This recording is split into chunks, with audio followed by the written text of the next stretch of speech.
Video को like कीजिए और अगर आपने अभी तक हमारा चैनल सब्सक्राइब नहीं किया तो सब्सक्राइब कीजिए और बेल नोटिफिकेशन को भी ऑन कीजिए ताकि हमारी वीडियो भेजते ही सबसे पहले आपके मोबाइल पर नोटिफिकेशन मिले। विजू नाम का एक छोटा सा लड़का था जो अपने परिवार के साथ रहता था। उसके परिवार में माँ, बाप, बहन और उसकी दादी थी। वो लोग एक दूसरे के साथ बहुत ही प्यार से रहते थे। विजू के पिताजी एक दुकान पर काम करते थे। विजू के परिवार की आर्थिक परिस्थिति ज्यादा ठीक नहीं थी, लेकिन उसके पिताजी उन लोगों की हर जरूरत को पूरा करने की कोशिश करते थे। विजू बहुत प्यारा लेकिन थोड़ा जिद्दी बच्चा था, लेकिन उसकी दादी उससे बहुत प्यार करती थी और विजू को भी अपने दादी से बहुत लगाव था। एक दिन विजू के पिताजी विजू को कहीं बाहर घुमाने ले गए थे। तब उसकी नज़र एक खिलौने पर पड़ी जो उसे बहुत पसंद आया था और वो अपने पिताजी से वो खिलौना लेने की जिद कर रहा था। पिताजी मुझे ये खिलौना बहुत पसंद है, प्लीज आप मुझे ये खिलौना लेके दो ना। तब उसके पिताजी बोलते हैं, बेटा ये खिलौना तो बहुत महंगा है, अभी मेरे पास इतने पैसे नहीं है। विजू जिद कर बैठा, लेकिन पिताजी मुझे ये खिलौना चाहिए, आप कुछ भी करके मुझे ये खिलौना लेके दो, मैं फिर आपसे कुछ नहीं मांगूंगा। पिताजी दिल से चाहते थे कि विजू को वो खिलौना लेके दे, क्योंकि वो बच्चे का दिल नहीं दुखाना चाहते थे, लेकिन उस वक्त वो खिलौना खरीद कर नहीं दे सकते थे।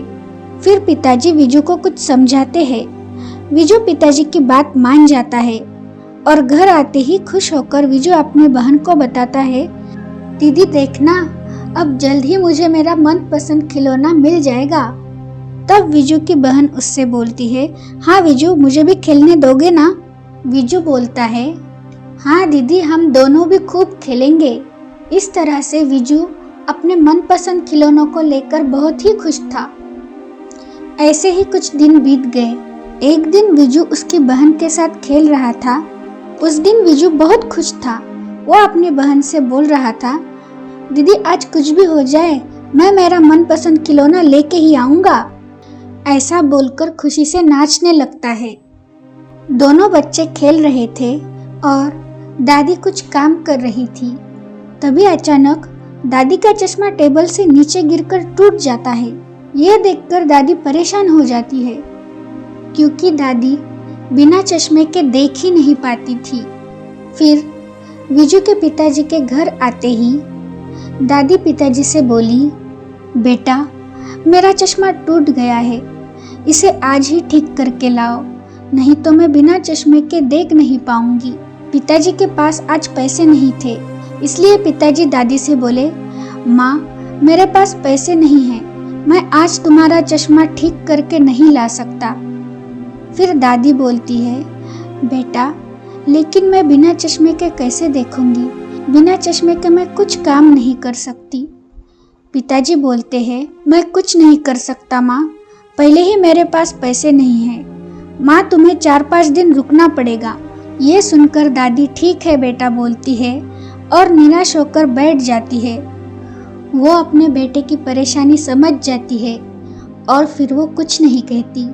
फिर उसी दिन शाम को अचानक दादी की नज़र टेबल पर पड़ती है और वहाँ पर दादी को धुंधलाती हुई नज़र से कुछ दिखाई देता है। दादी हाथ लगाकर देखती है तो दादी को वो चीज़ चश्मे की तरह लगती है। दादी सोचती है, मेरा चश्मा तो टूट गया है और वो तो मुझे 4-5 दिन बाद ही मिलेगा। लेकिन फिर दादी वो चश्मा अपने आँखों पर लगाकर देखती है तो दादी को सब कुछ अच्छे से दिखाई देता है। चश्मा मिलने पर दादी बहुत खुश हो जाती है। तभी थोड़ी देर बाद विजू के पिताजी आ जाते हैं तो दादी उनसे बोलती है, शुक्रिया बेटा, तुम्हारे पास पैसे नहीं थे, फिर भी तुमने मुझे परेशानी ना उठानी पड़े, इसलिए एक दिन में मेरा चश्मा ठीक करवा के दिया। दादी की बात सुनकर पिताजी हैरान रह जाते हैं और वो दादी से बोलते हैं, माँ क्या तुम्हारा चश्मा ठीक हो गया है? दादी बोलती है, हाँ बेटा बिल्कुल ठीक हो गया है। फिर पिताजी बोलते हैं, लेकिन माँ मैंने तुम्हारा चश्मा ठीक नहीं करवाया। फिर दादी पूछती है, क्या तुमने नहीं करवाया? तो फिर किसने करवाया?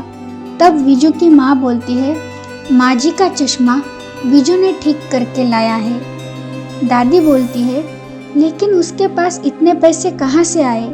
तभी पिताजी को फूटा हुआ गुल्लक दिखता है और वो समझ जाते हैं कि कई दिन पहले विजू एक खिलौने के लिए जिद कर रहा था, लेकिन उस वक्त पिताजी उसे वो खिलौना खरीद कर नहीं दे सके। तब पिताजी ने विजू को समझाया था, ठीक है, तुम्हें खिलौना मिलेगा।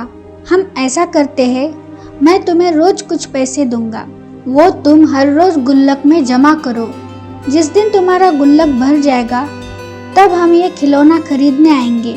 विजू पिताजी की बात मान गया और उस दिन से विजू हर रोज एक गुल्लक में खिलौने के लिए पैसे जमा करने लगा।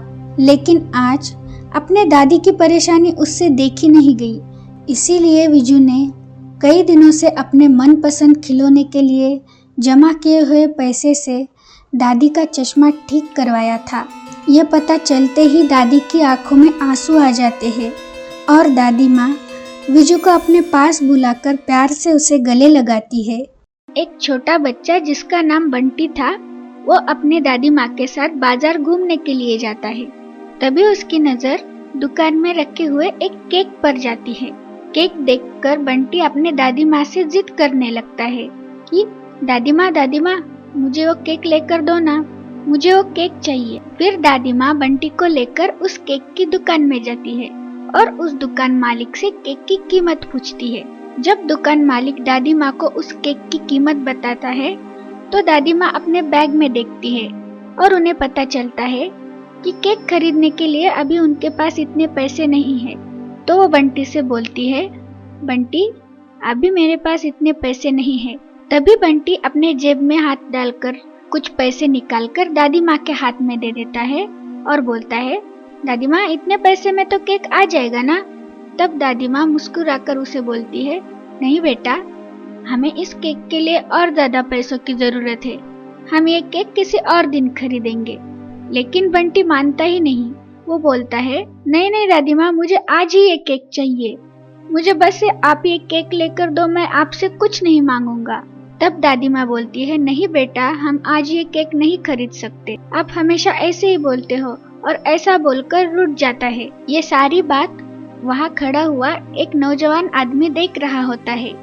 ये देखकर वो उस दुकान मालिक के पास जाता है और उस केक की जो कीमत है उसे उतने पैसे देकर वो केक खरीद लेता है और वो केक खरीदकर बंटी के हाथ में दे देता है।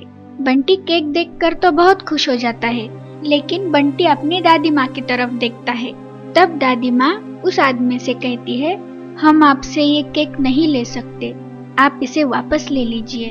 तब वो आदमी दादी माँ से बोलता है, देखिए, आप मेरी इस मदद को गलत मत समझिएगा, आप चाहे तो इसके पैसे मुझे वापस लौटा सकते हैं, लेकिन अभी मैं ये केक इस बच्चे को देना चाहता हूँ, क्योंकि कई साल पहले जब मैं इसकी तरह छोटा था तो मुझे भी ऐसे ही केक चाहिए था, और तब मेरे माँ के पास भी इतने पैसे नहीं थे कि वो मुझे केक खरीद कर दे सके। तो एक भले आदमी ने मुझे एक केक खरीद कर दिया और मुझे केक मिलते ही बहुत खुशी मिली। मैं उन्हें धन्यवाद कहना चाहता था, पर अफसोस मैं ऐसा कर न सका, क्योंकि तब तक वो वहां से जा चुके थे और मुझे उनका नाम पता कुछ भी नहीं मालूम था। लेकिन आज मुझे इस बच्चे को देखकर लगता है, इस बच्चे को ये केक देकर मैं ऐसा समझ लूंगा कि मैंने उनको धन्यवाद किया। फिर उस आदमी की बात सुनकर दादी माँ बोलती है, ठीक है, मैं अभी आपसे ये केक ले लेती हूँ, लेकिन आप मुझे आपका पता दे दीजिए, जब भी हमारे पास पैसे आ जाएंगे मैं आपको आपके पैसे लौटा दूंगी। तब वो आदमी बोलता है, हाँ बिल्कुल, और वो जेब में से एक कागज निकालकर उस पर कुछ लिख देता है और वो चिट्ठी दादी माँ के हाथ में थमाकर वहाँ से निकल जाता है। फिर दादी माँ और बंटी घर वापस आ जाते हैं और घर आते ही बंटी दादाजी के पास जाकर बोलता है, दादाजी देखिए, मैं आपके जन्मदिन पर आपके लिए ये केक लेकर आया हूँ। तब दादाजी केक देखकर बहुत खुश हो जाते हैं, लेकिन फिर वो दादी माँ की तरफ देखकर बोलते हैं, लेकिन तुम्हें मेरे जन्मदिन पर ये फिजूल खर्चा करने की क्या जरूरत थी? मैं कोई छोटा बच्चा थोड़ी ना हूँ। मेरे लिए ये केक लाने की क्या जरूरत थी? एक तो हमारे पास पहले से ही पैसे की कमी है। तब दादी माँ बोलती है, ये सब इस बंटी की जिद का नतीजा है। मुझे तो आपका जन्मदिन आज याद भी नहीं था। मैं तो बाजार से कुछ सामान खरीदने के लिए गई थी, लेकिन बंटी ही वहाँ पर केक के लिए जिद कर रहा था। तो मेरे पास तो इतने पैसे नहीं थे, लेकिन एक आदमी ने ये केक खरीदकर बंटी के हाथ में दिया और उसने इस चिट्ठी में अपना पता लिखा है। जब हमारे पास पैसे आ जाएंगे तो हम उन्हें लौटा देंगे। ऐसा कहकर वो चिट्ठी दादाजी के पास दे देते हैं। जैसे ही दादाजी वो चिट्ठी खोलकर देखते हैं तो वो हैरान रह जाते हैं। उस चिट्ठी में पता नहीं लिखा रहता, बल्कि वही बात लिखी थी जो कई साल पहले दादाजी ने एक बच्चे की मदद करते हुए उस चिट्ठी में लिखी थी कि आपकी छोटी सी मदद किसी की बहुत बड़ी खुशी बन सकती है। और दादाजी समझ जाते हैं कि कई साल पहले जिस बच्चे को मैंने केक खरीद कर दिया था, आज उसने मुझे मेरे जन्मदिन पर केक देकर धन्यवाद बोला है। तो दोस्तों, इस कहानी से हमें यह सीख मिलती है कि अगर हम कभी किसी जरूरतमंद की दिल से मदद करते हैं ना, तो वो मदद हमें कभी ना कभी किसी न किसी रूप में जरूर वापस मिलती है। एक विमला नाम की औरत रहती थी। वो सारा दिन खुद को सजने संवारने में व्यतीत करती थी। उसे कपड़ों और गहनों का बहुत शौक था। विमला कपड़ों और गहनों पर फिजूल खर्चा करती थी, लेकिन किसी जरूरतमंद को देने में कंजूसी करती थी। एक राधा नाम की औरत विमला के घर के काम करने के लिए आती थी। राधा बहुत गरीब थी और वो अपने बेटे रामू के साथ रहती थी। एक दिन राधा अपने बेटे रामू को साथ लेकर विमला के घर काम करने के लिए आती है। विमला रामू को देखकर राधा से बोलती है, देखो राधा, तुम अपने बेटे को मेरी किसी चीज को हाथ मत लगाने देना। यहाँ पर सब कुछ मेरे मूल्यवान गहने और कपड़े हैं। राधा विमला से बोलती है, जी हाँ मालकिन। देखो रामू, तुम एक जगह पर चुपचाप बैठे रहो और मालकिन की किसी भी वस्तु को हाथ मत लगाना। ठीक है माँ, लेकिन माँ मुझे बहुत भूख लगी है। हाँ बेटा, मैं यहाँ का काम जल्दी से खत्म कर लेती हूँ, फिर हम घर जाकर कुछ बनाकर खाएंगे। ठीक है, तब तक तुम यहाँ पर बैठो। जी माँ, ठीक है। और रामू चुपचाप बैठकर इधर उधर देखता रहता है। वही सामने बैठकर विमला हाथ में फल लेकर खाती है। छोटा बच्चा रामू विमला की तरफ देखता रहता है, लेकिन विमला नाक चढ़ाते हुए उसे अनदेखा कर देती है। फिर राधा अपना काम खत्म करके विमला के पास आती है और विमला से बोलती है, मालकिन जी, सारा काम हो गया, अब मुझे घर जाना है। मुझे कुछ पैसे दीजिए, घर का राशन खत्म हो गया है। ठीक है, रुको। विमला मन ही मन सोचती है, इसे पैसे दे दूंगी तो कल मैंने जो मेरी मनपसंद साड़ी देखी थी वो कब खरीदूंगी। अभी इसे थोड़े कम ही पैसे देती हूँ। और अपने बैग में से कुछ पैसे निकालकर राधा को देती है और बोलती है, ये लो, अभी मेरे पास इतने ही पैसे हैं। राधा मन ही मन सोचती है, हाय राम, इतने कम पैसे, इतने पैसों में पूरा राशन भी नहीं आएगा। लेकिन वो कुछ नहीं बोलती और धन्यवाद बोलकर निकल जाती है। राधा अपने बेटे को लेकर वहाँ से निकलने ही वाली होती है, तभी विमला पीछे से उसे आवाज देती है, अरे राधा रुको, मैं तो भूल ही गई, गोलू को पाठशाला से लाना था। अभी मैं बहुत थक गई हूँ। तुम एक काम करो, जल्दी से जाकर गोलू को पाठशाला से लेकर आओ। राधा कहती है, ठीक है मालकिन जी। और राधा अपने बेटे को वही बिठाकर गोलू को लाने जाती है। बहुत देर हो जाती है, राधा और गोलू नहीं आए, इसलिए घबराकर विमला खुद देखने जाती है। जब विमला गोलू और राधा को देखने जाती है तो वो रास्ते में देखती है, उसे दिखता है गोलू एक दुकान में बैठकर मिठाई खा रहा है और राधा उस मिठाई के पैसे दे रही है। तब विमला को उसकी सुबह की बात याद आती है कि कैसे उसने राधा के बेटे को फल खाते हुए अनदेखा किया। वो दिल ही दिल में बहुत शर्मिंदा हो जाती है। उसे अपने गलती का एहसास होता है। तभी गोलू विमला को देखकर उसके पास दौड़ते हुए आता है और उसे बताता है, माँ मुझे बहुत भूख लगी थी, आप मुझे खाने का डिब्बा देना ही भूल गई। फिर मुझे मिठाई खाने का मन हो रहा था तो मैंने राधा चाची को बोला, तो उन्होंने मुझे मेरी मनपसंद मिठाई लेकर दी। माँ, राधा चाची बहुत अच्छी है। तभी विमला राधा को बोलती है, अरे राधा, तुम्हारे पास पैसे नहीं थे, फिर तुमने इसे मिठाई कैसे खरीद कर दी? मालकिन जी, आपने जो पैसे मुझे दिए थे, उसी से मैंने गोलू को मिठाई खरीद कर दी। उसे भूख लगी थी, वह जिद कर रहा था। आखिर बच्चे की खुशी से बढ़कर कोई चीज महत्व नहीं रखती। राधा की बातें सुनकर विमला की आंखें भर आती है और विमला राधा से बोलती है, राधा, भले ही मैं पैसों से तुमसे ज्यादा अमीर हूँ, लेकिन आज तुमने ये साबित कर दिया कि तुम दिल से मुझसे बहुत ज्यादा अमीर हो। तो इस कहानी से हमें यह सीख मिलती है कि कभी कभी पैसों का अहंकार इंसान को इतना अंधा बना देता है कि वो इंसानियत ही भूल जाते हैं। तो ऐसी अमीरी क्या काम की? लेकिन जो इंसान खुद के पास कुछ ना रहते हुए भी जरूरतमंद को दिल से देने की नीयत रखता है, वही इंसान सही मायने में अमीर होता है।